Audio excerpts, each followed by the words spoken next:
West Coast Cookbook and Speakeasy with Chef Justice Putnam.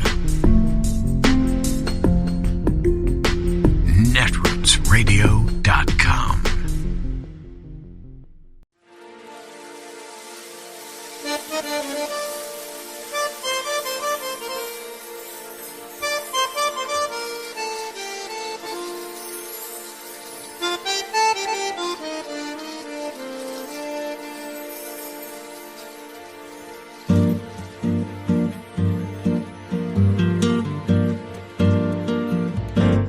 Je voudrais du soleil vert, des dentelles et des théières, des photos de bord de mer, dans mon jardin d'hiver. Je voudrais de la lumière, comme en Nouvelle-Angleterre. Je veux changer d'atmosphère, dans mon jardin d'hiver. À fleurs sous la pluie de novembre, tes mains qui courent, je n'en peux plus de t'attendre. Les années passent, qu'il est loin, là je tombe. Nul ne peut nous entendre. Je voudrais du Fred Astaire, revoir un latte. Hey, so here's some good news that you may not have heard anywhere else. Good news in terms of us being a small d democracy. So as a general matter, one big fundamental threat to democracy and the rule of law is when the justice system, when law enforcement has to bow to the powerful. When prosecutors who investigate powerful people or who bring charges against powerful people find themselves targeted for doing so. When prosecutors learn to expect that if you investigate or indict someone with political power, that will likely get you attacked and potentially removed from your job, that dynamic is a very dangerous, very corrosive thing to the rule of law and therefore to democracy. And this past year, Republicans in the great state of Georgia gave themselves the ability to pursue that exact course of action. Around the time that the high-profile, high-stakes investigation of former President Donald Trump was starting to bear fruit in the state of Georgia, the Republican-dominated legislature in that state drafted a new law, giving themselves new power, giving themselves a new commission that they would populate, that they would direct. And that commission would have the power to remove prosecutors in the middle of their terms in office. And the legislators who proposed this, some of them at least, were not shy about saying explicitly that the purpose of this, or at least their intent once this thing passed, would be to use it to go after Fulton County District Attorney Fani Willis, who has been leading the giant racketeering prosecution against former President Trump for allegedly interfering in Georgia's elections. They've given themselves the power, effectively, to remove prosecutors, and they did so right when a prosecutor brought charges against Donald Trump. Are they going to try to use it? Well, we might just have gotten an answer to that question very quietly on Thanksgiving Eve, while almost no one was looking. A very big deal thing happened in Georgia. The Georgia Supreme Court ruled on this issue. And they said that this law that the Republicans passed that effectively gave them the ability to remove prosecutors, the Supreme Court said that this law cannot work as written. The court fundamentally declined to approve specific rules for how this commission would function in the real world. That decision has the practical effect of at least looking like it might kill this effort to oust Fani Willis as the Fulton County prosecutor, unless Georgia Republican lawmakers go back to the drawing board and kind of start over with this thing. Here's how the Atlanta Journal-Constitution described it. Quote, the Georgia Supreme Court said it will not approve rules and regulations for a new state commission empowered to sanction prosecutors, effectively rendering moot a law backed by Governor Brian Kemp and other top Republicans until lawmakers overhaul the measure. Oh, wait, they can still overhaul the measure? Are they going to try to do that? Joining us now is Professor Clark Cunningham. He's professor of law at Georgia State University. He's an expert in legal ethics and constitutional law, and he is a professor we have called on in the past to help us understand this dynamic at Georgia. Professor Cunningham, I'm really grateful you could be here tonight. Thanks for your time. Glad to be with you, Rachel. So the ruling from the Supreme Court on Thanksgiving Eve on Wednesday effectively said, we do not believe that we as the court have the power to establish the rules by which this commission would do this work. Is that a fair layman's way to summarize what they did? I think that's true. The law that was passed by the Georgia legislature last spring provided that the rules that would put the commission into business had to be first approved by the Georgia Supreme Court, and the Georgia Supreme Court announced on Thanksgiving Eve that they weren't going to do that, and therefore the commission cannot proceed at this point. In terms of the overall, like sort of where that puts us on the board game, like on the chutes and ladders here, how close we are to the end. If the ultimate goal of this, that I think a lot of observers like me worry about, is that this would give the legislature effectively, indirectly, but it would effectively give them the power to remove prosecutors who are doing things they don't like.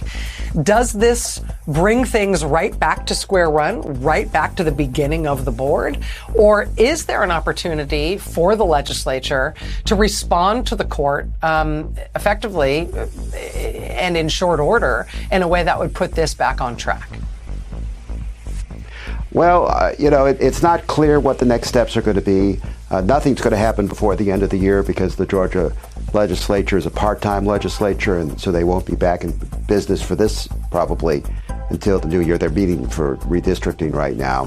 One legislator who was very much a proponent of the bill has apparently been quoted as saying this is a quick fix, that they can get it done in January. But this bill has really brought an outlash of criticism from some unexpected places. Both the District Attorneys Association and what are called the Solicitor Generals in Georgia, both those associations have come out strongly opposed to the bill. The National Prosecuting Attorneys Council has come out opposed to the bill. And I don't know that the legislature expected prosecutors, who are generally, I think, favorites of our legislature, to be so strongly opposed. And there are a lot of problems with the bill, which was passed in a very hasty way, not just the glitch that the Supreme Court identified, but there are other problems with the bill as well.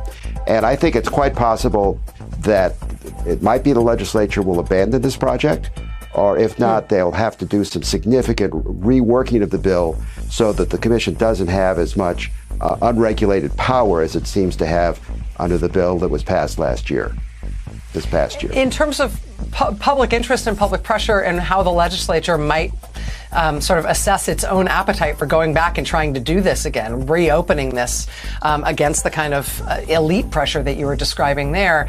I was recently in Atlanta for just a stop on my book tour. I was talking about a totally different matter, and this came up in conversation during the event, and there was kind of a roar from the audience where I was surprised that people felt very connected to this issue, seemed very worried about it. I was asked about it a number of times when I was in Georgia. Now, that may be a self-selecting sample of people who've heard me talk about it on television, but is it your sense that this is something that the press is following, that the public is following, that people know about the potential seriousness of what this could mean if this was allowed to go into effect, given what the legislature would have to do to get there? Well, and Republican leaders, particularly in the state Senate, really, I think, overplayed their hand, because within a couple of days after the effective date of the law, they filed this pretty venal complaint against District Attorney Fonnie Willis to try to get the commission to remove her from office. And unfortunately, I think did themselves and the law a real damage in terms of credibility, because the complaint they filed was quite obviously political. It didn't have much merit to it. And so I think that was an immediate signal to people that, in fact, the bill could be abused. And that's what the Prosecuting Attorneys Association here in Georgia had been warning about that it could be misused for political purposes. And sure enough, within a couple of days, the Republicans in the state Senate, the majority leader, I guess, proved them to be right. Professor Clark Cunningham, law professor at Georgia State University, expert in legal ethics and constitutional law. I know that we bug you about this this bill, this law, this commission all the time to help us stay abreast on it. We really appreciate Well, I your compliment you guys for staying on top it. of this issue. It's an important one. Well, I think it's important too, and I realize that it's not exactly a huge media scrum that's following this issue, but I think this is an absolutely crucial ethical issue, and you've helped us more than anybody in understanding it. Thank you so much, sir. It's great to have you here. Good evening. Again, this situation in Georgia, you know, one of the things that's being adjudicated in several of the Trump civil and criminal cases is the question of whether or not former President Trump is allowed to impugn or attack or talk about people involved in the court system, the prosecutors, other people that are involved in essentially adjudicating these cases. Georgia is the one place where the legislature, the Republican-dominated legislature, gave themselves the power to not just criticize, but remove the prosecutor essentially for any reason they wanted. They did that while this case was pending against Trump. The law went into effect. It has been stopped essentially with this glitch at the Supreme Court right now. What Professor Cunningham was just describing in terms of the pressure that the legislature may feel as to whether or not that kind of action is proper, is okay, whether there might be too much pushback to it, is a snapshot of what it takes to hold on to a democracy. I mean, bad actors trying anti-democratic things try all sorts of stuff. Usually what they're doing is testing to see how much they can get away with. And then it's the project of everybody else who's trying to uphold the democracy to give them very clear feedback on what they can't get away with. It's happening right now in Georgia. It is Tuesday, the 28th of November of 2023. And you are in West Coast Cookbook and Speakeasy. I am your chef de cuisine, Justice Putnam. Gunner the English Bulldog is our snoozing sous chef. Precious, the little Yorkie, is our door girl, and she will be seating you directly for our especially special daily special, Tarrytown Chowder Tuesdays. A small scant dash, a mere pinch of hot smoked Hungarian paprika will make all the difference in the world. That's right. Not to slight the Spanish paprika. There's just lots more of the Hungarian, and it's more easily accessible, though both are tops in every gourmet and gourmand's book. So there. Yes, a gourmand is someone who actually enjoys what they cook, and they relish eating it. That's me. I'm a gourmand. Gourmet just likes doing it. They don't necessarily enjoy eating it, which is a tell. Yeah, right. Just telling you. Okay, how is your Tuesday so far? Or whatever day it is that you happen to be listening to this salon that we call West Coast Cookbook and Speakeasy. I have noticed that folks from around the world pick up the podcast throughout the month and even beyond. So whenever you're listening to it, how are you? I hope it's you're doing well in the future. All right. Or even if you're in the present. Because what is time? It's fungible, isn't it? Okay, well, speaking of time, I think it's time to, lock Trump up. I don't know what to call him anymore. All the invectives, all of the weird nicknames, we've gone through them all. I've always liked Donnie Two Scoops. In fact, that's what they'll call him when he's in stir. That's what they will. Nah, he'll insist people call him Mr. President. Mr. President. Okay, so David went on about a little bit about this filing that his lawyers gave the courts overnight. You know, they have these late night filings, and it's, I don't know. I keep hearing that he's just throwing pasta up against the wall. I think it's more than just pasta. I don't know. I think it's peanut butter jars and anything he can get his hands on is going up against the wall. And some of it sticks. And he thinks, you know what? I'm going to use that. Sticks. Okay. Alina Haba says, yeah, that sounds good. What is Keese or Kais? What is he doing? Sitting there with his little smirk. Like he knows something that the rest of us don't know, but we all know it. And the smirk also belies the fact that he knows it too. But God, what a little... Oh. All right. Well, that's the state of the world right now. Thank God Joe Biden is president.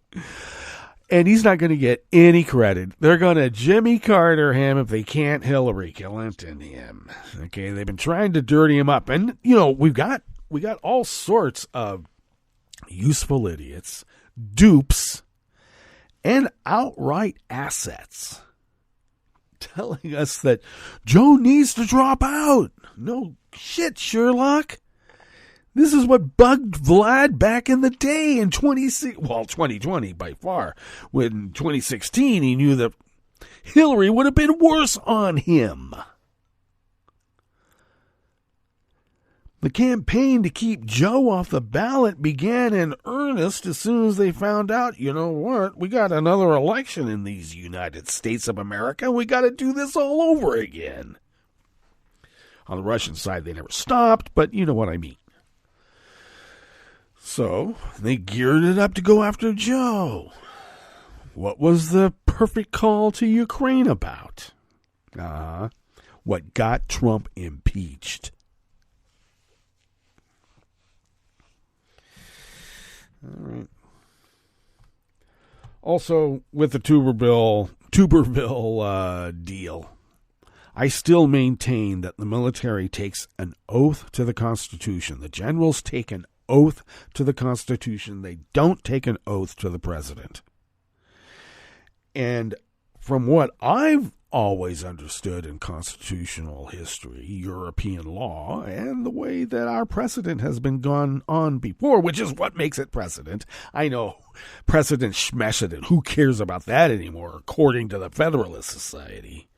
Anyway, rank and order in a document usually determines priority. So obeying a presidential order is pretty much further down on the list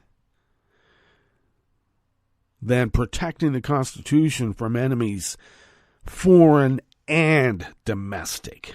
Because what the hell happens when the President of the United States, against all rhyme and reason, is the enemy?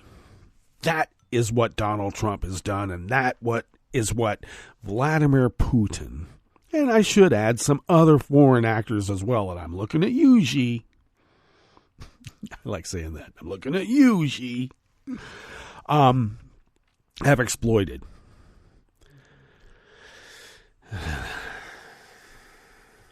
Our most cherished institutions.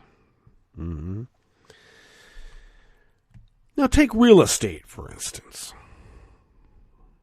The whole premise of real estate, you would learn if you had gone through it, is that it is predicated upon the handshake. The handshake is supreme above everything else, even written documents, which tells you everything. Because a handshake is another way of getting slapped in the face. It's called a parry. Oh, you think I'm shaking your hand? I'm going to punch that thing and then punch you in the face or slap it. That's why we have contracts. So the point I'm trying to make is that in the Trump world, it doesn't matter whether you have a contract. A handshake is a slap in the face, and that's good enough for them. Everybody expects to be slapped in the face, so that's why I'm doing it. I'm the best face slapper in all of the commercial real estate market in all of New York. Ask anybody. The Gambinos are saying, yeah, okay, if he wants to go out in public and say that BS, let him. What an idiot, but it's keeping the heat off us. All right. I just don't understand the kinds of egregious behavior that this guy has done. And I don't know, the mob usually is not as forgiving. I'm just saying. Bankrupting a couple of casinos, or 3 or 4 or a dozen, over and over and over, to the point where we're not lending you any more money, so he gets Russian mob money. So is he protected from the New York Italian mob? With help from the Russian mob? I wonder. I'm just saying. Because if the Gambinos were behind JFK, I don't know. Is there a council of dons sitting around going, well, yeah, we better not get involved in that anymore? Really? They would say that? Pardon me.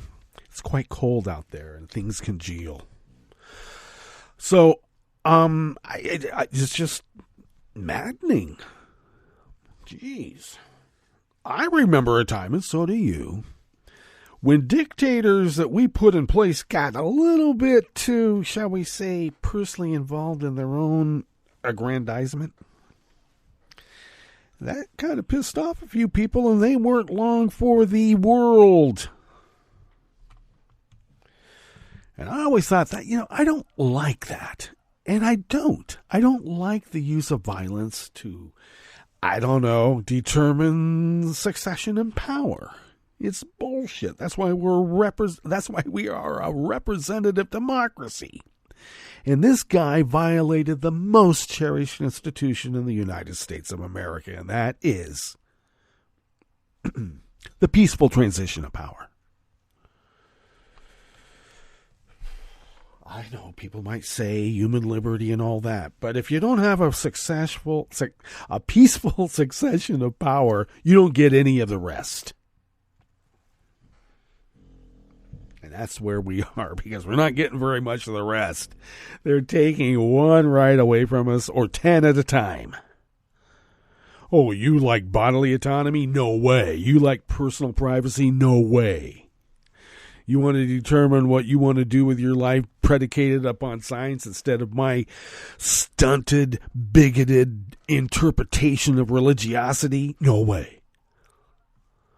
What do you think this is? America? Yeah, this is America. And if I might just, sum up this little rant, we're mad as hell and we're not going to take it anymore. We're not. Okay, what do we have in store for you in this fabulous Tarrytown Chowder Tuesdays? Here in West Coast Cookbook and Speakeasy, on the rest of the menu, at the top, that Republican threat to Fannie Willis, as Rachel pointed out, ran into a legal wall at the Georgia Supreme Court. It did. Then on the rest of the menu, Michigan is on the verge of implementing one of the nation's most ambitious clean energy mandates in a state with a long-standing manufacturing legacy. I would say, give them the manufacturer climate energy mandate equipment and stuff. That's what I would say. And I think that's what Governor Whitmer is going to do too. Sandy Hook families offered to settle Alex Jones' $1.5 billion with a B legal debt for a minimum of $85 million. That's kind of nice. And a streaker was arrested at the Disneyland It's a Small World attraction on a cold day in California. After the break, we move to the chef's table, where a contract between Puerto Rico's government and a coal-fired plant operator leaves residents in the dark. And both an Oshkosh, Wisconsin-based company and a Dutch firm have been awarded a $342 million contract to produce equipment trailers for the U.S. Army. All that and more on West Coast Cookbook and Speakeasy. Bon appetit.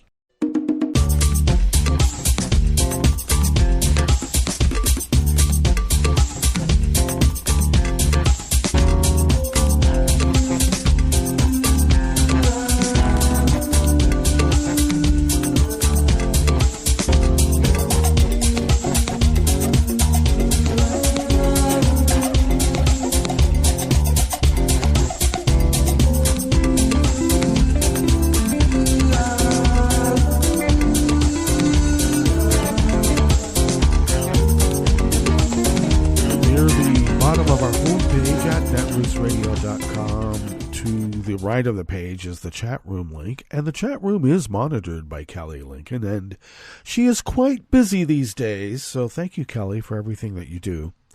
Across the page to the left from that chat room link near the bottom of our homepage at netrootsradio.com is the link to our Patreon page.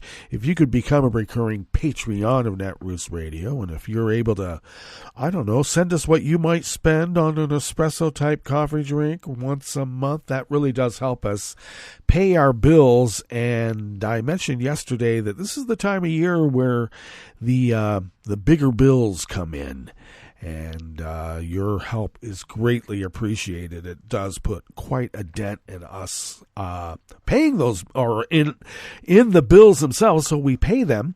And we have found over these many, many years that if we pay our bills, we somehow are able to fly under the radar.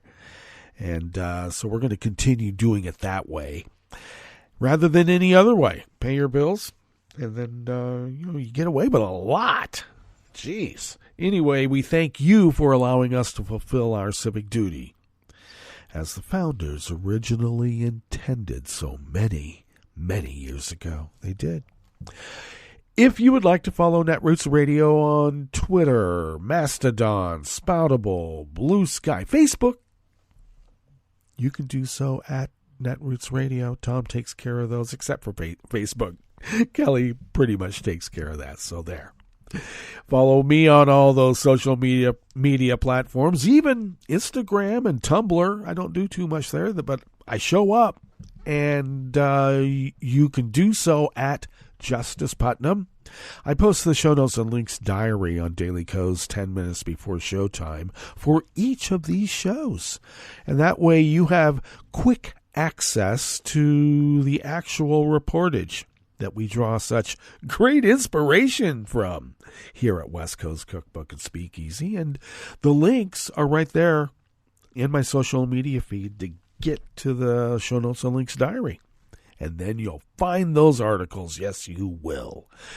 You can also follow the show on Twitter. It's just a placemat, but so what? Or a placeholder. And you can find it at Cookbook West on Twitter. And also, please do pick up podcasts by way of Spreaker, TuneIn, iHeart, YouTube, Deezer, wherever podcasts can be found. You just can't find them on Stitcher. Try it. Okay, lots of getting off my chest stuff still. Why do I harbor such resentment? I don't know. I do know.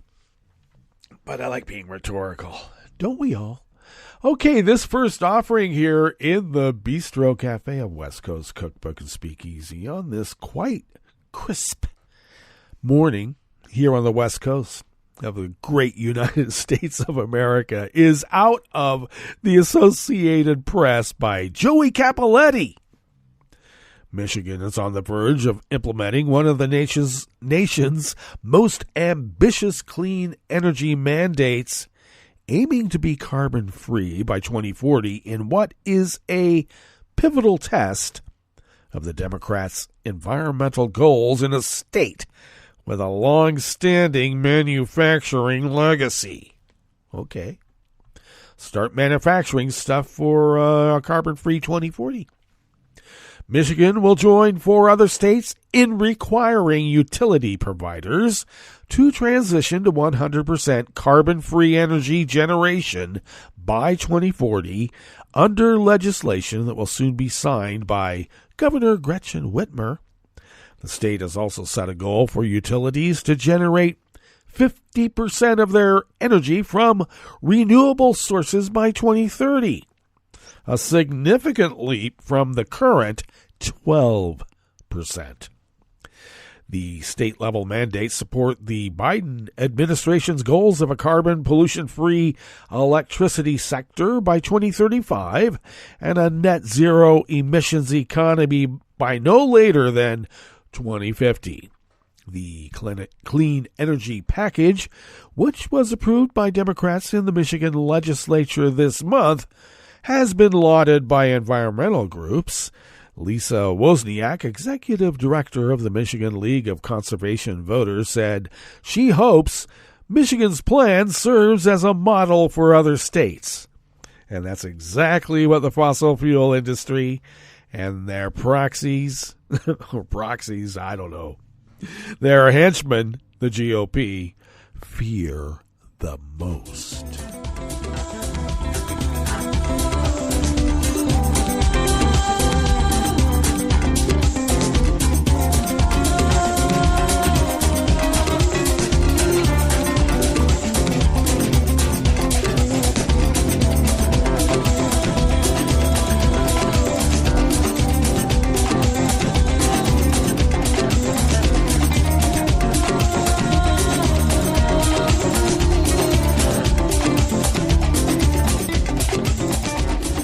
Collins of the Associated Press brings us this next offering here in the Bistro Cafe of West Coast Cookbook and Speakeasy, Tarrytown Chowder Tuesdays. Sandy Hook families who won nearly $1.5 billion in legal judgments against conspiracy theorist Alex Jones for calling the 2012 Connecticut school shooting a hoax have offered to settle that debt for only pennies on the dollar, at least $85 million over 10 years. The offer was made in Jones's personal bankruptcy case in Houston last week. In a legal filing, lawyers for the family said they believed the proposal was a viable way to help resolve the bankruptcy reorganization cases of both Jones and his company, Free Speech Systems. Oh, yeah.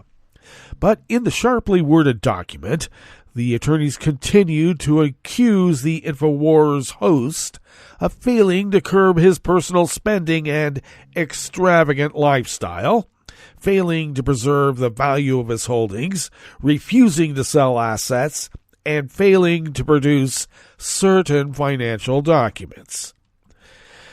The family's lawyers offered Jones two options: either liquidate his estate and give the proceeds to creditors, or pay them at least $8.5 million a year for 10 years, plus 50% of any income over $9 million per year. Jeez, that's a lot of merch. During a court hearing in Houston, Jones's personal bankruptcy lawyer, Vicky Driver, suggested that the $85 million 10-year settlement offer was too high and unrealistic for Jones to pay. Make him live in an Airstream. In a new bankruptcy plan filed on November 18th, Free Speech Systems said it could afford to pay creditors about $4 million a year, down from an estimate earlier this year of $7 to $10 million annually. The company said it expected, now get this, it expects to make about $19.2 million next year from selling the dietary supplements, clothing, and other merchandise Jones promotes on his shows, while operating expenses, including salaries, would total about $14.3 million. Well, how about this? Make InfoWars into a mom-and-pop operation. Old Alex can be both mom and pop, and then make him pay his bills.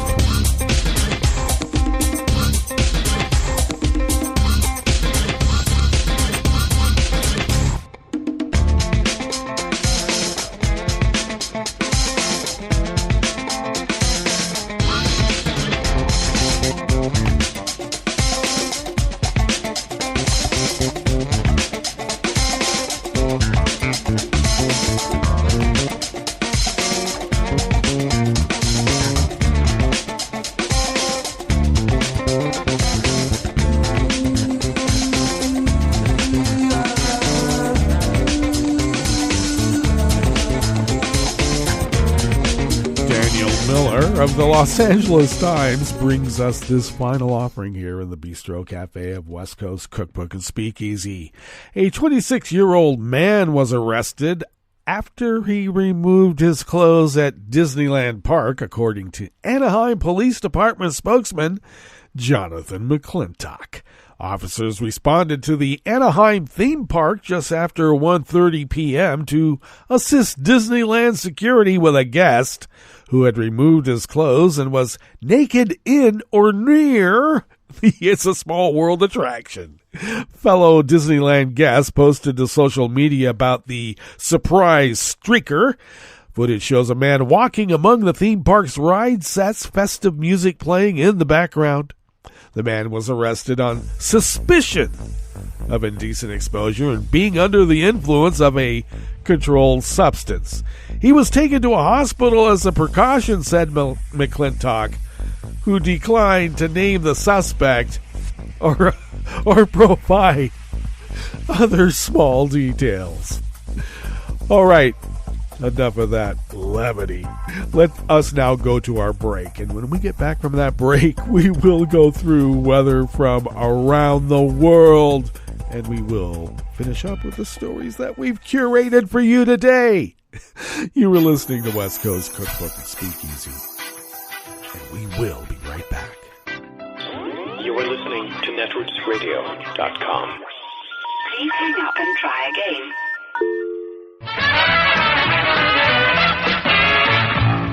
From a point at sea to the circles of your mind, a new force is at work for planetary transformation. New radio for a new Earth.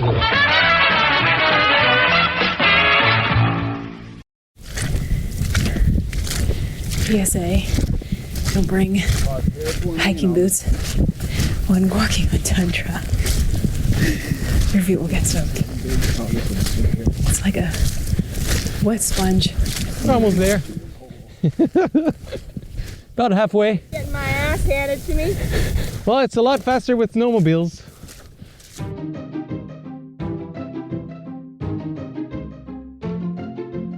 Hey, I'm Joss Bentley, and this is the final part in a 3-part Science Quickly Fascination series from a fast-warming Arctic.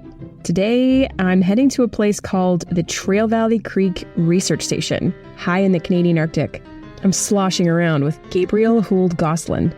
Gabriel is a research assistant for Wilfrid Laurier University in Ontario and the University of Montreal. We actually did his original interviews in French, so you are listening to a combination of field audio and a new interview in English.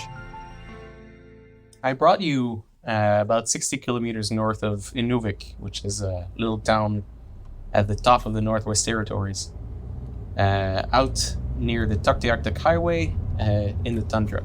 We passed the tree line on our drive.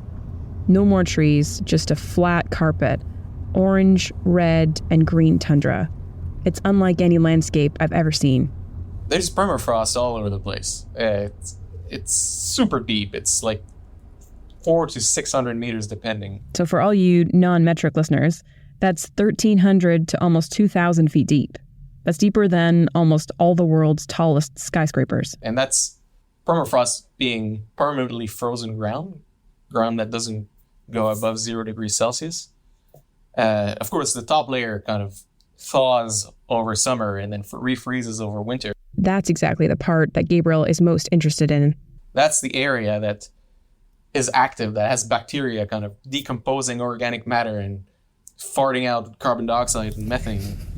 I mean, there's this kind of methane bomb that we're talking about in several articles. That's what people are thinking about and thinking. The more there is, the more trouble we're in. Oh boy, if things keep on warming, there's a whole bunch of ground that's been frozen for a long time with basically a huge pool of carbon that's just ready to be digested by those methane-producing bacteria. And that's a huge concern for researchers such as Gabriel. What's going to happen? That's the concern. What's going on in the Arctic? And that's why he's here. There's only one way to learn the answer to that question, and it's with data. There's been very little real sampling that's been done. I mean, there's more and more stuff that comes out.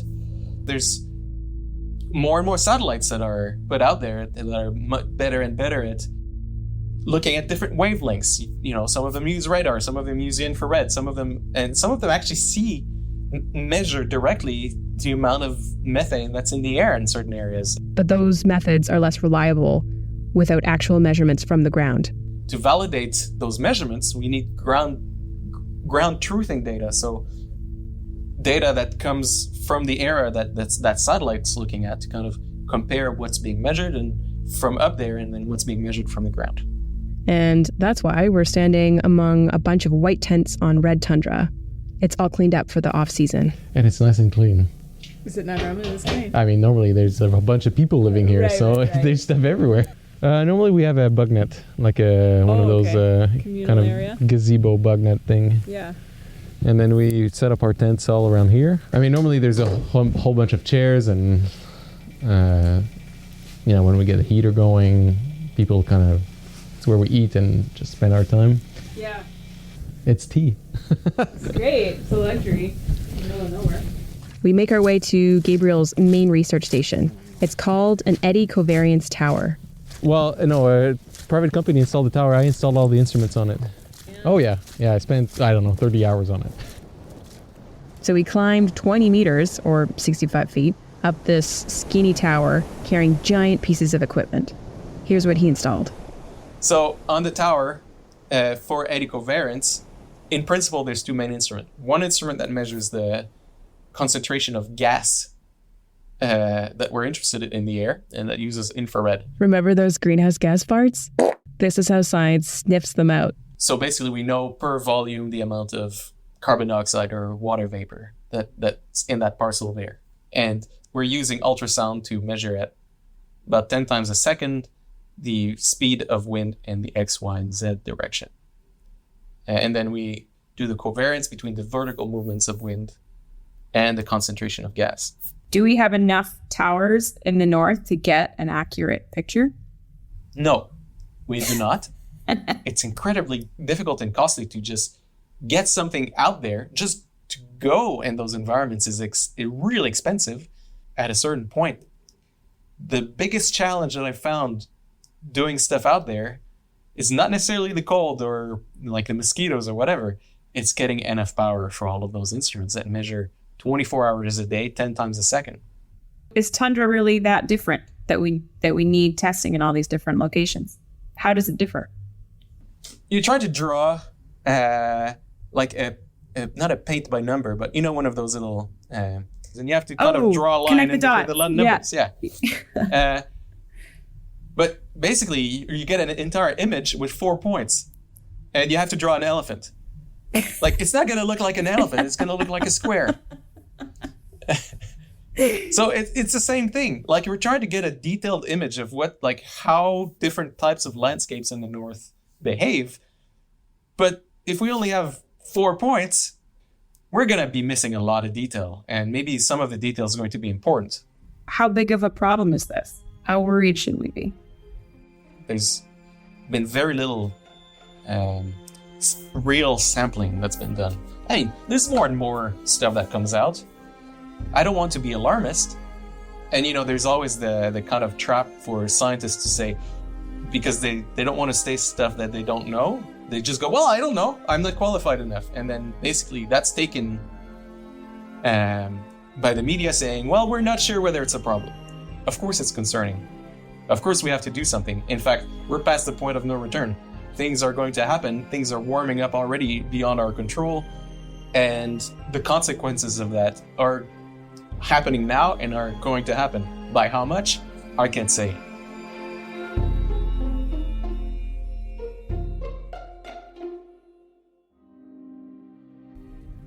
Science Quickly is produced by Jeffrey Delvicio, Tuli Cabose, and Kelso Harper. Our music was composed by Dominic Smith.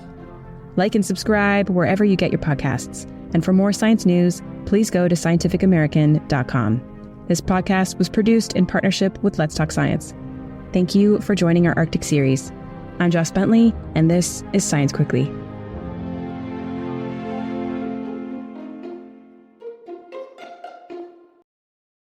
This is an important message from the U.S. Department of Health and Human Services. When it snows this winter, make sure you clear more than your driveway. Before you hit the road and before you get in the driver's seat, check to be sure that your vehicle's tailpipe is clear of snow. If the tailpipe is blocked, carbon monoxide an odorless, colorless, and deadly gas produced by your engine can build up quickly inside your vehicle, poisoning anyone inside. To learn more, call 1-800-CDC-INFO. That's 1-800-232-4636.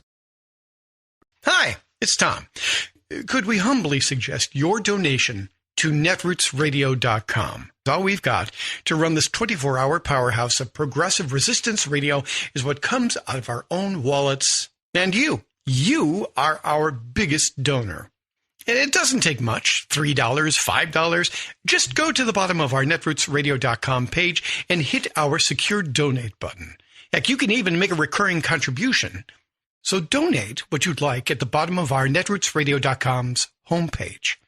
Because you are our biggest donor. netrootsradio.com. Together, we are Resistance Radio.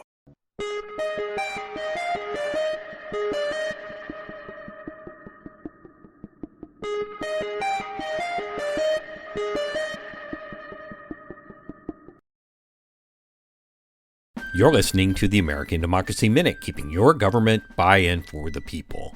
A radical decision last week in an Arkansas racial gerrymandering case stopped voters and democracy groups from suing under the 1965 Voting Rights Act. The state of North Dakota took advantage of the decision to appeal to have their racially discriminating gerrymandered maps restored, struck down after a lower court found they suppressed Native American voting power. The Eighth Circuit Court of Appeals decision said only the U.S. Attorney General had standing to sue under the VRA, and the decision covers cases in Arkansas, Iowa, Minnesota, Missouri, Nebraska, North Dakota, and South Dakota. The fringe decision is likely to end up in the U.S. Supreme Court. The state of North Dakota was sued by the Turtle Mountain Band of Chippewa Indians, the Spirit Lake Tribe, and individual Native voters in 2022, who argued that voting district maps were manipulated to suppress Native voting power. As a result, for the first time since 1991, no Native American is serving in the North Dakota Senate. The Brennan Center for Justice writes that the Eighth Circuit's Arkansas decision is likely doomed, either from an appeal with all judges presiding or by the U.S. Supreme Court. The Brennan Center said about the case, it is not just wrong, but shockingly so, radically out of step with the history of the Voting Rights Act and decades-old practices. We have a story on the North Dakota appeal and the Eighth Circuit's decision at AmericanDemocracyMinute.org. I'm Brian Beal. I'm Rick Smith, and this is Labor History in 2. On this day in labor history, the year was 1908. That was the day that an explosion at the coal mine in Mariana, in Washington County, Pennsylvania, claimed the lives of 154 miners. It was one of the deadliest disasters in U.S. mining history. The Mariana mine was on the Pittsburgh coal seam, one of the richest coal deposits in the country. The mine was operated by the Pittsburgh Buffalo Coal Company. It was considered by many to be a model operation. The company houses that surrounded the mine were made of yellow brick, had hot and cold running water, and electric lights. This set them apart from other mining homes of the day. By the early 1920s, 90% of all mining homes were wood-framed, and less than 20% had electricity. Yet even though Mariana was considered a model, disaster still struck. Mine inspector Harry Lewitt had been on site for 2 days leading up to the disaster. On Saturday morning, he had just left a mine shaft. According to newspaper reports, he found the mine in, quote, perfect condition. Then, shortly after 11 a.m., came a horrific explosion that left experts puzzled. It was believed that a vein of natural gas caused the deadly blast. Only one man, Fred Ellinger, was rescued from the mine. He gave a harrowing account of what happened to the Washington Observer. He said, quote, I was working at laying brick in one of the entries, and the first thing I knew, a terrible explosion took place, which threw me some distance. My 2 buddies were also tossed some distance away. I heard them for a while, then all was quiet. Ellinger was rescued, but 154 other men were not. Labor History in 2 brought to you by the Illinois Labor History Society and The Rick Smith Show.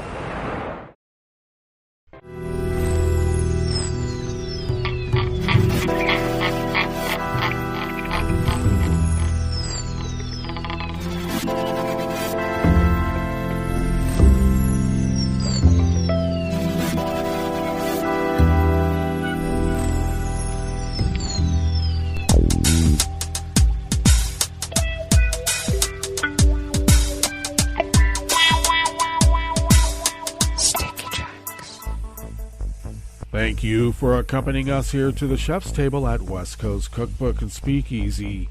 Tarrytown Chowder Tuesdays. We always begin, whether from around the world along the banks of the Rogue River, in the Rogue River Valley of southern Oregon on the west coast of the continental United States of America, where it is currently 24 degrees Fahrenheit, under foggy conditions, so once again I consider that to be ice fog. Some clouds this morning will give way to generally sunny skies for the afternoon, highs in the low to mid 50s, winds light and variable. A few passing clouds overnight with lows in the low 30s, winds light and variable. Then sunshine along with some cloudy intervals tomorrow, highs in the low 50s, winds light and variable. And it looks like we have quite a few days of quite a bit of rain each day for over a week, so we'll look forward to that. Pollen is rated as none here in our little village of Rogue River. The air quality index for the region is in the good range at 48 parts per million, and that daytime UV index is in the low range at level 1, which is down from level 2 yesterday. Barometric pressure is holding steady at 30.21 inches. Visibility is at 1.5 miles, and relative humidity is at 93%. Weather from around the world is brought to you by a crowd of crowdsourced weather stations that a crowd crowdsources from around the world, and that is the Weather Underground. London is 43 degrees and mostly cloudy. Paris is 43 degrees and clear. Rome is 57 and fair, though they are under their omnipresent wind advisory that could disrupt critical infrastructure, by the way. Bagram is 44 and partly cloudy. Kyiv is 28 and cloudy. Hong Kong is 73 degrees and partly cloudy. Tokyo is 50 and clear. Melbourne, Victoria, Australia is 65 degrees and cloudy with a potentially dangerous, damaging heavy wind advisory. San Francisco, California is 50 degrees and sunny with a coastal flood advisory continuing with high tides. Chicago, Illinois is 22 degrees and sunny. And New York, New York is 39 degrees Fahrenheit, fair, with a small craft advisory.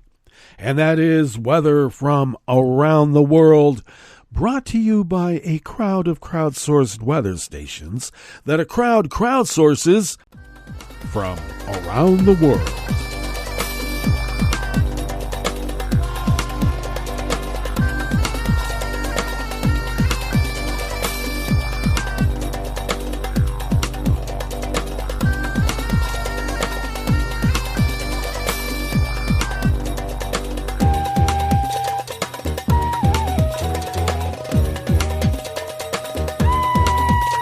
Danica Cotto of the Associated Press brings us this first amuse-bouche here at the chef's table at West Coast Cookbook and Speakeasy.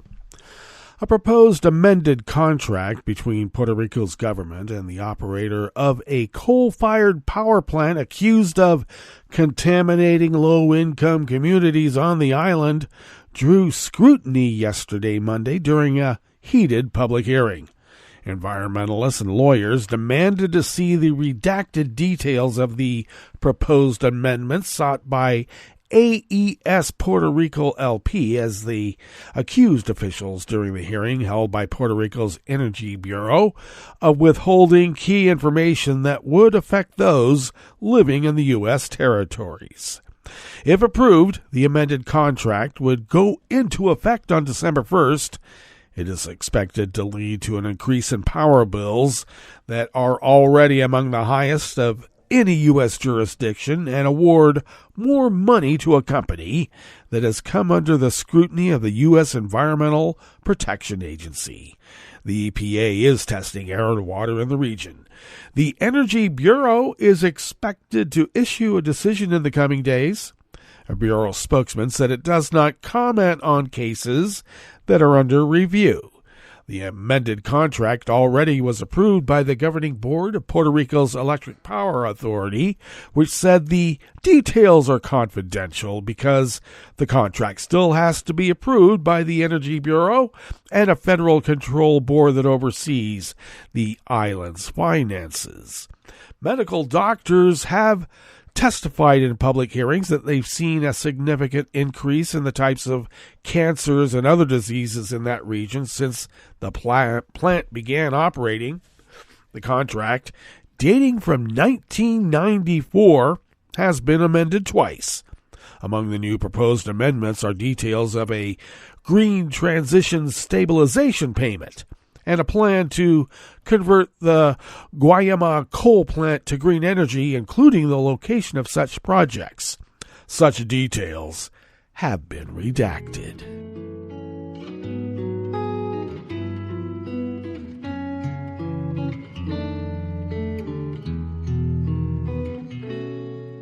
Je te donne ce mon amour pour la vie entière.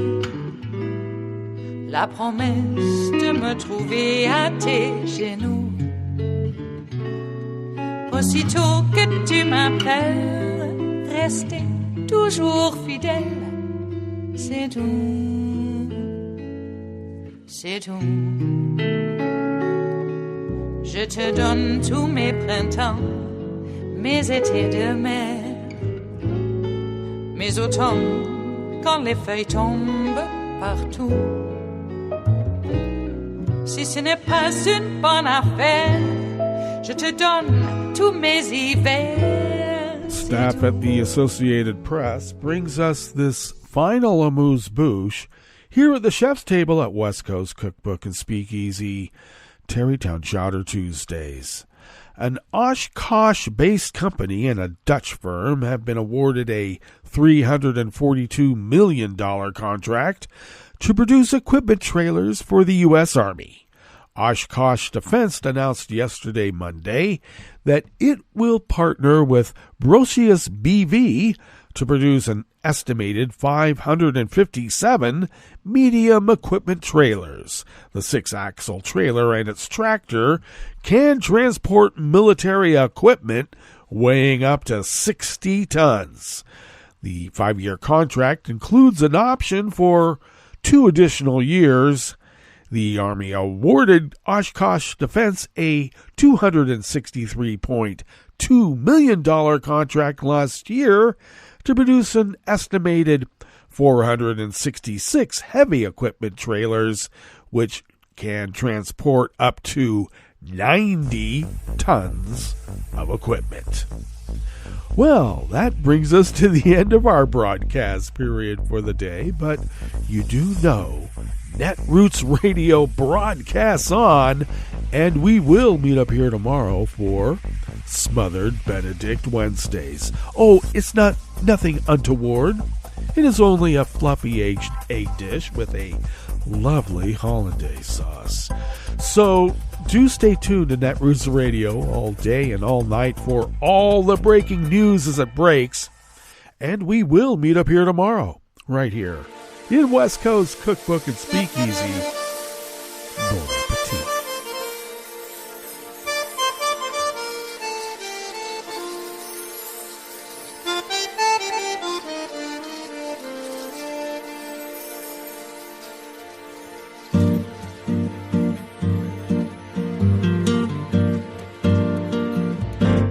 Je voudrais du soleil vert, des dentelles et des théières, des photos de bord de mer, dans mon jardin d'hiver. Je voudrais de la lumière, comme en Nouvelle-Angleterre. Je veux changer d'atmosphère, dans mon jardin d'hiver.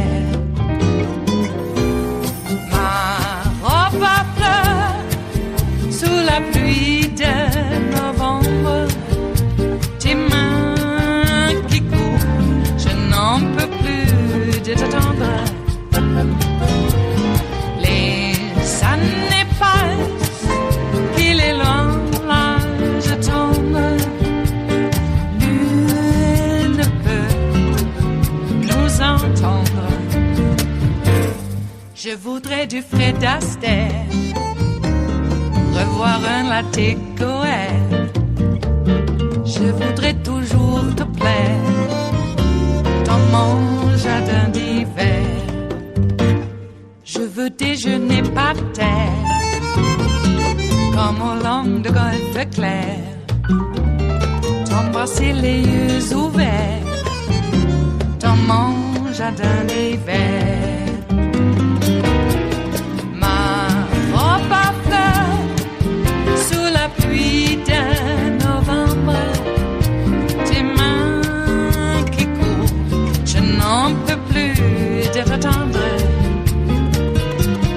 Les années passent, il est loin l'âge tendre, nul ne peut nous entendre. Ba-da-da-dum-di-da-dum, ba-da-da-dum-di-da-dum, ba-da-da-dum-di-da-dum, dans mon jardin d'hiver. Ba-da-da-dum-di-da-dum, ba-da-da-dum-di-da-dum, ba-da-da-dum-di-da-dum, dans mon jardin d'hiver. Dans mon jardin d'hiver, dans mon jardin d'hiver.